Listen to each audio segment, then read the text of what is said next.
प्रसन्न हो। परिक्रमा से भगवान प्रसन्न होते हैं, अब परिक्रमा से ही परमात्मा की प्राप्ति होती है। कहते बड़ी परिक्रमा किया हमने। और आपको पता है श्री गणेश जी महाराज ने परिक्रमा ही तो की थी अपने माता पिता की। दोनों भाइयों में बात लग गई कि जो पहले परिक्रमा करके आएगा उसी का विवाह पहले होगा।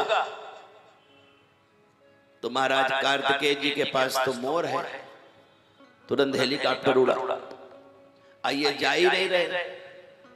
माता पार्वती ने कहा लला तुम भी जाओ, एक जन्मे पुत्र है, एक संकल्प के पुत्र है, याद रखना संकल्प वाला जीतता है,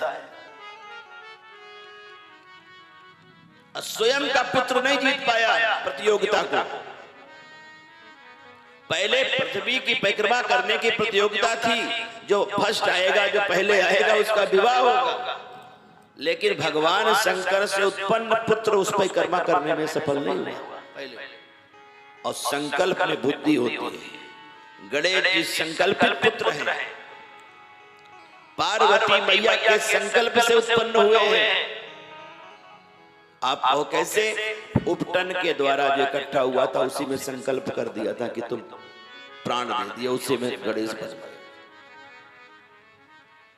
कहते महाराज गणेश जी से कहा जाओ लल्ला जाओ, उनको लगा अपना पराया ना हो जाए कहीं कि वो जीत जाए या हार जाए। माँ बेचैन हो गई क्योंकि माँ ने संकल्प किया था तुम मेरे बेटे हो।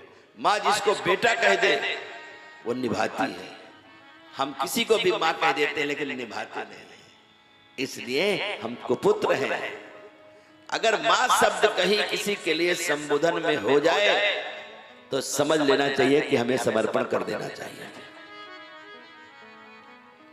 गणेश जी खड़े हैं, शंकर जी ने कहा जाओ पुत्र। कहा ठीक है प्रभु। गए और चक्कर काट के खड़े, जैसे सूर्य नारायण खड़े। परिक्रमा करते थे रोज, लेकिन आज राम जी को देख करके खड़े। शंकर जी ने कहा जाओ भाई, ये तो तुम्हारा वाहन है चूहा, वैसे धीरे चलेगा। अब पृथ्वी की परिक्रमा करना हारने का तो पहले तुम्हारा निश्चित है, और तुम प्रयास भी नहीं कर रहे हो, पुरुषार्थ भी नहीं कर रहे हो। गणेश जी ने कहा पुरुषार्थी तो चले गए कि हम परिक्रमा करेंगे या करेंगे, सब पुरुषार्थ है।